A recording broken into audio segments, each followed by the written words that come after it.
Welcome to the Masterclass series in Health, Physical, and Driver Education. This Masterclass series recognizes the immense responsibility you carry as an educator. This series of videos are presented by your peers, fellow educators who are passionate about sharing their knowledge and experiences with you.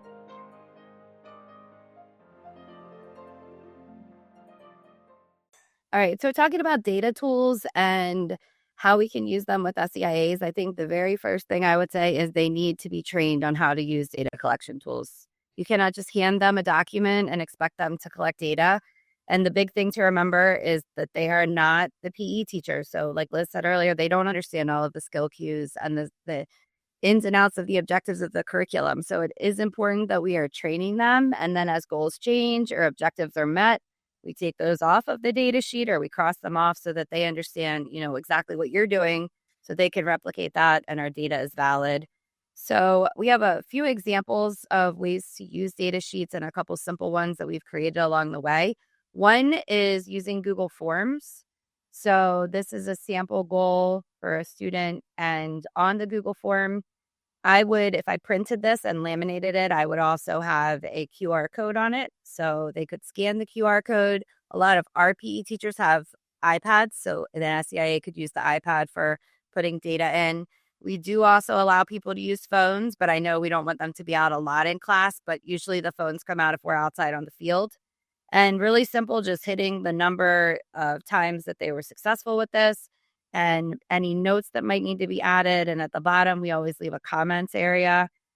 And then you can hit submit. Now, I had some SEIAs that were comfortable with this, and that was awesome. They used the QR codes in class, but some were not. So laminating those and using dry erase markers with the Google Forms is totally acceptable as well.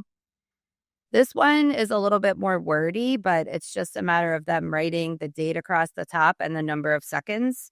So some SEIAs like to see the whole objective, and you'll see another one that some do not like to see all the words and have the whole sheet there, but it's an easy way to track.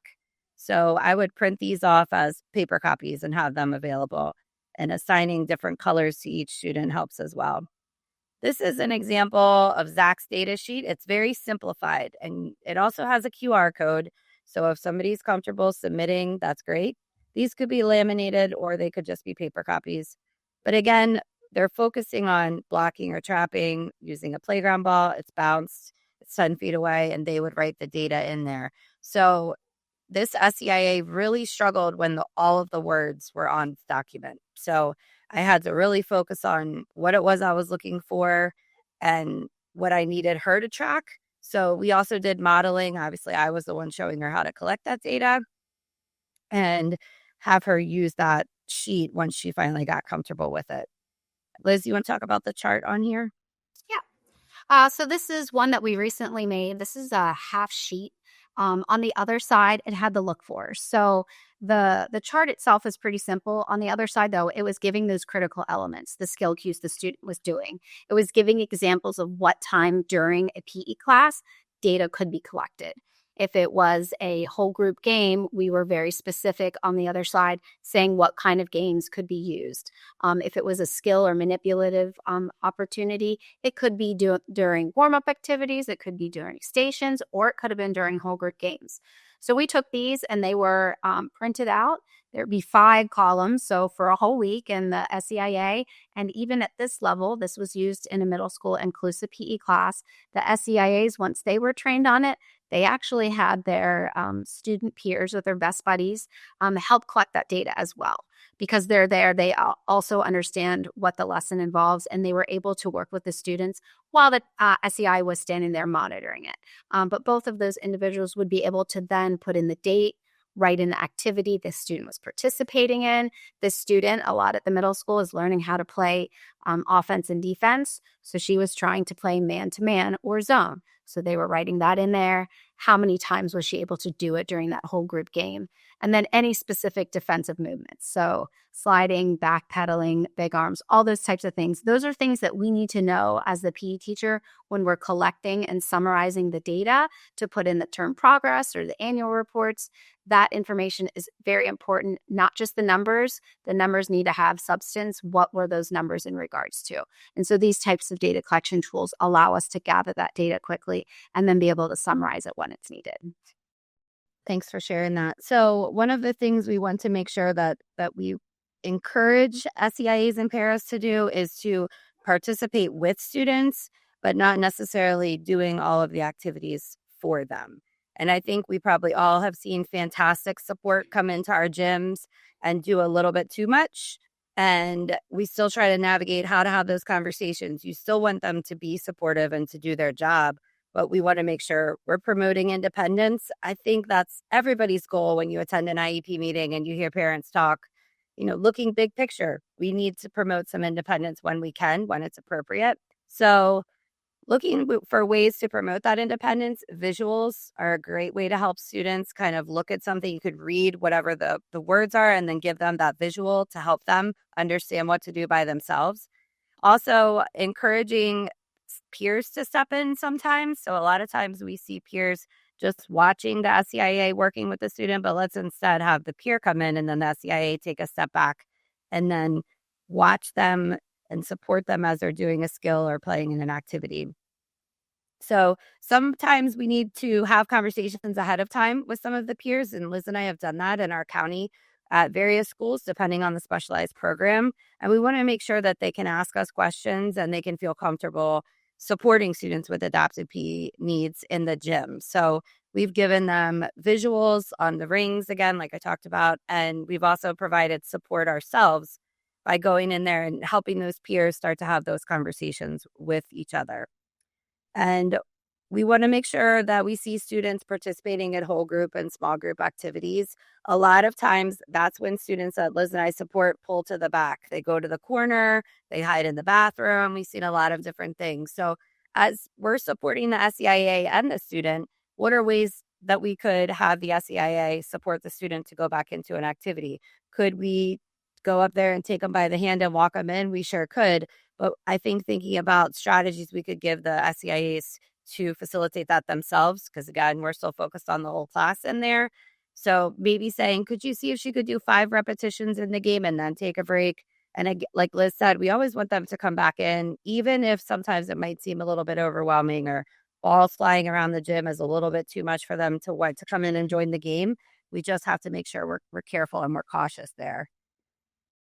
Now, on the other hand, sometimes we see things in the gym that we wish we didn't see.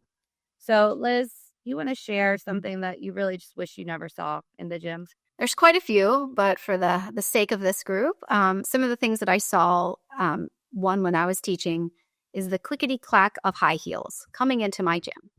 Now, we don't wear high heels when we teach. We don't allow our students to participate in high heels and or flip-flops or big old boots, all those different unsafe shoes. Our SEIAs should not be supporting their students in PE while wearing those types of footwear. So it's really important to make sure you communicate those needs and those expectations. Also, one of my least favorite things, I looked over once when I was observing, and there were 3 or 4 SEIAs sitting at a table eating McDonald's. One of them went out and got everybody McDonald's, and they sat there and they were eating it while all the students were participating in PE. PE is not a lunchtime for SEIAs. They get their own lunchtime, and bringing that in, A, it's not appropriate to have food in the gym, but B, bringing food into the gym is not appropriate, but also they're not then able to provide the support to the student should they need it. All of our SEIAs should be in close proximity to those students. Doesn't necessarily mean they're hand-holding, doesn't mean that they can touch them, but they should be there to provide feedback, to provide repetition of directions, to monitor behavior, all of those types of things. Sitting out and eating lunch is not an appropriate thing. And I'm sure there are more. Would you like to share some more things that we've seen? Sure. Unfortunately, I too have seen the McDonald's. So hopefully we can start to move past that with more trainings in our county. But some of the things we've observed, and we are in no way saying that all SEIAs and paras do this. We're just saying these are some of the things that we've observed and some of the issues that we have when we're trying to support these SEIAs to actively engage with our students who have adapted PE needs in the gym. So sitting in chairs, I've said as simple to a PE teacher as remove the chairs from the gym. And when I follow up, they say, wow, then they don't sit down anymore. Well, don't provide that for them. Give them opportunities to remain on their feet just like you do, because chances are they're probably sitting in the classroom a good bit. So it's really a nice 40 or 45-minute block of time for them to be active. Using cell phones, I said cautiously that we did encourage students or paraeducators or SEIAs to use QR codes. So that did encourage a cell phone use, but not for texting, not for taking claws in the hallway or the gym closet. They should be engaged with the student. Talking for the student, I think everybody has experienced that at some point in time. We want the students to answer, even if it's a thumbs up, if we have to wait and give them the time to find the answer on their device or for them to process, to respond to us, and making sure that we can see what they've learned in our class. So that's really important. Working on ways to motivate SEIAs, I think it goes back to that respect and really establishing a relationship with them. If they enjoy working with you, then they want to come into your space. And you're not even going to have to think about any of the things listed on this slide. You're going to just teach your class and they're going to be supporting and it's going to go great. So really trying to work on what works for them, what works for you. I had to look at it differently with each para SEIA that came into my gym. So some were more engaged naturally, some needed a little bit more support, and that is okay. They're all going to be different. Doing too much for the student or stepping in too often, I think we see a good bit, but encouraging them to allow that child to show what they know. We really need to see that in our county. At the elementary level, they only come to PE twice a week. So if they're doing things for them, answering questions, everything's hand over hand, we really aren't seeing that student progress with skills. Arriving late to class or not coming to PE with the student. I actually had this issue this year at an elementary school. Every time the SEIA came into the gym, she walked the student to her spot and then said, I'll be back. I need to use the restroom. And she was gone for almost 15 minutes. So we had to address that with administration. And very quickly that changed. The last time I was there, she was in class the entire time. Now, sure, there are times where they may need to step out, but really trying to have them with the student, because if you think about it, the start of PE class is going to kind of determine how the rest of the class is going to go. So if that student escalates right away, then we may not have them for the rest of the 40 to 45-minute class. So it's important to get off to a really good start. Questioning things in the middle of class. I just talked to a PE teacher about this. There was actually an SEIA kind of standing over their shoulder as they were giving an assessment, asking questions. And it's important, establish those routines, set those expectations, and have conversations with them about what their job is in your classroom. And then that really shouldn't be too much of an issue. Providing incorrect skill cues to a student. So Liz, if I was teaching hopping and jumping, and I said, you're going to hop on 2 feet. Now we're going to jump on 2 feet. What's wrong with that statement? In the PE world, hopping is on 1 foot, jumping is on 2 feet. So oftentimes they use those two words interchangeably, but they're not the same thing. Thank you. Hear that a lot. I think we all have. Dressing appropriately, like Liz said, I allowed SEIAs to leave sneakers in my office in the gym. I thought that was totally fine. Plus, sometimes it's wet outside, so I want to give them opportunities to change shoes just like I did. And then disciplining the student, not giving the teacher an opportunity to step in. We have conversations with young teachers about this often. They aren't sure whose job it is, but I think you need to remember, if you're a teacher, that is your class, that is your student, and that is your classroom. So you're in charge of it. So have conversations with them after class, before class, or go to the case manager or the classroom teacher to figure out, what your role is in that. And sometimes students escalate if a certain person addresses them. So, you have to have conversations. That communication is very key throughout this entire process, supporting the student. So Liz, now that we've talked about some of the issues that we see, how can we make sure that that's not happening in our gyms and in our classrooms? It really goes back to motivating our paraprofessionals. And a lot of that goes back to what we've been repeating this whole time, which is respect. I think the first thing, and this is a lesson that I learned the hard way because I'm a horrible memory, but learning their names, engaging them as another human being, as a colleague, and making sure you're addressing them every single time they come to your gym, saying hello, how are you doing? How was your weekend? One thing that we do find concerning a lot of times is our PE teachers will think that is the SCIA with their student. They'll do all that needs to be done.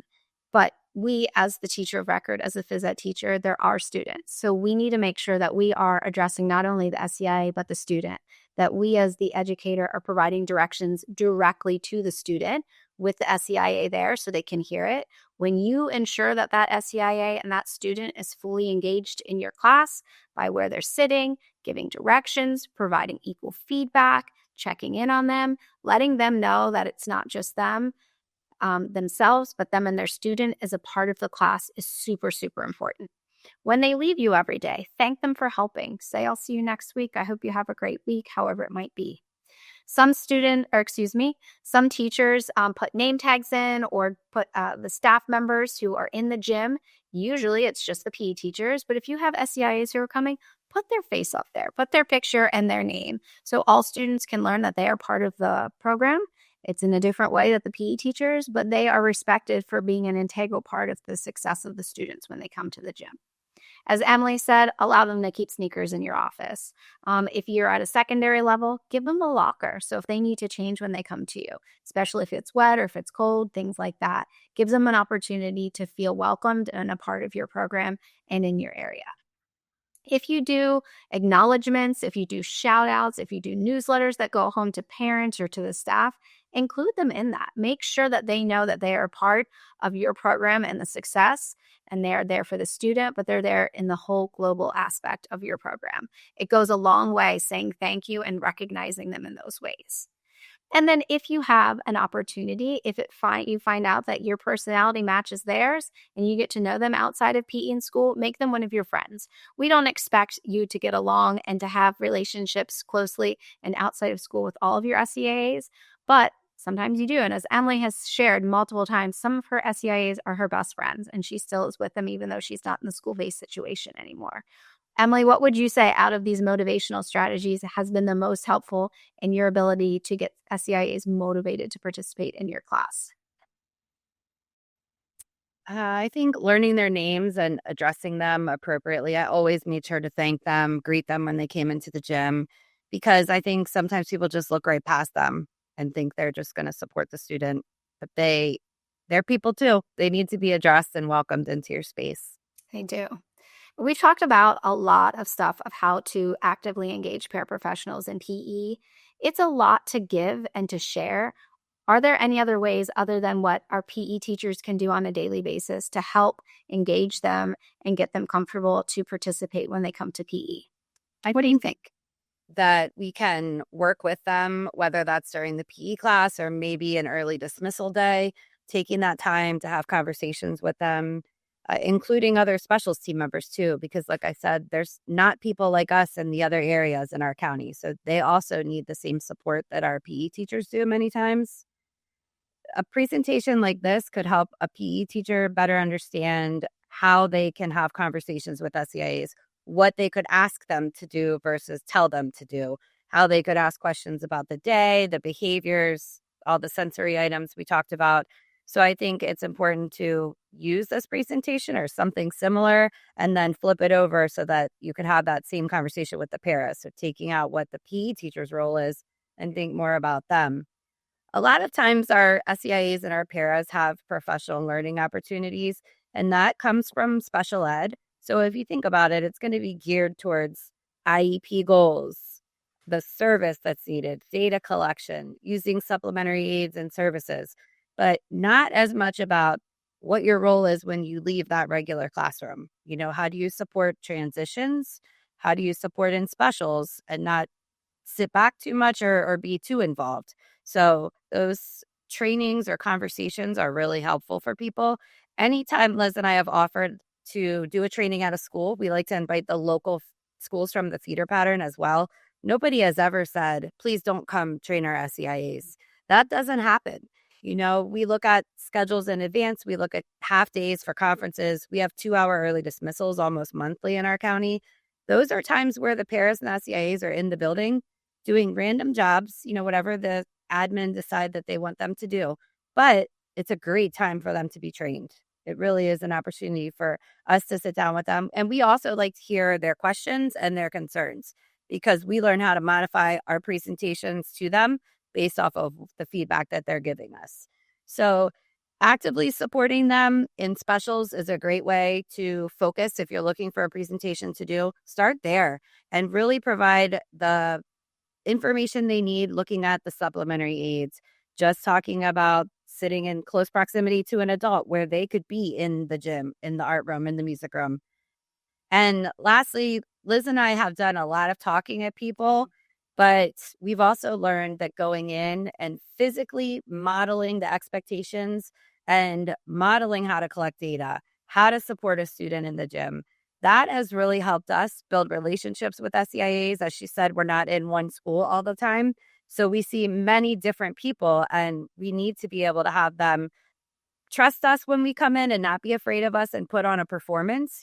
Sometimes we get called in to guide them with how they could change their actions in the gym. But I think it's important that we as adapted PE specialists, but also as teachers, model what that could look like. And you could say to them during this warm up, I'd like you to change the song every 90 seconds. I'm going to go work with Liz and show you what you could do during the warm up next time you come to PE. That's totally appropriate because, again, they're not the experts. You are as the teachers, and we want to continue to build on that. So when we're thinking about how to start this out, Liz and I had a lot of funny conversations. Do you start this at the start of the school year? Well, that's not until, for us, it's early August, but it's not until next year. That's a lot of months away. I said to her today, I said, this could happen tomorrow. We don't have school tomorrow. We have a professional learning opportunity, but for us, we could take some of the things that we added to this presentation and shared with each other over the last couple of weeks preparing and implement them on Monday in a building. And it should be that way. If there's something that really sticks out to you that you think you could use, by all means, start it tomorrow. Even if it's a small thing, try it out. The beginning of the school year is a great time to gather staff to be able to go over expectations, begin to talk about what you need from them in your classroom. After a break or a holiday is also a time for like a restart or a refresh. Just looking at the calendar and picking a date. That is really the first part because we all get busy. Things fill up. If you're like us, you get snow days. It messes up your entire week. But putting it on the calendar, getting people invited to come. And Liz and I always, even though we're PE teachers, we always get little bits of candy and we like to throw things at people when they answer questions. Believe it or not, it's motivating. It makes them laugh. And we can really tell how good our PE skills are. But it's a way to get people excited to answer questions or even just to share honest feedback with you because that is part of a training. Getting all the materials together and making sure people have access to them and starting off that training with a positive attitude and being really enthusiastic is a great way to gather your staff and really to kick off a new school year or just change in your gym. Liz, you want to wrap us up today? I will. So that's all we have in regards to actively engaging your paraprofessionals in PE. We shared a lot of information today. Thank you for listening. What we shared is not the end all be all. There is more out there. We are interested to hear from you. If you'd be willing to reach out and let us know any ways that you have found very successful in engaging your paraprofessionals in your gym, or if you have questions or want more resources, please feel free to reach out to us. In the end, this is a team. As a PE teachers, you should understand that it takes team effort. It takes everybody involved. And as a part of a team, we have to communicate. We have to be proactive and retroactive or reactive to that. So depending on where you are in your journey of actively engaging your paraprofessionals, it's never too late to start. As Emily just said, take something, start it tomorrow, and then prepare for a bigger implementation or change that you might need. But thank you so much for listening with us today. Follow us on Twitter. We try to put up as many resources and ideas as we can, and we'd love for you to share with us as well. Thank you.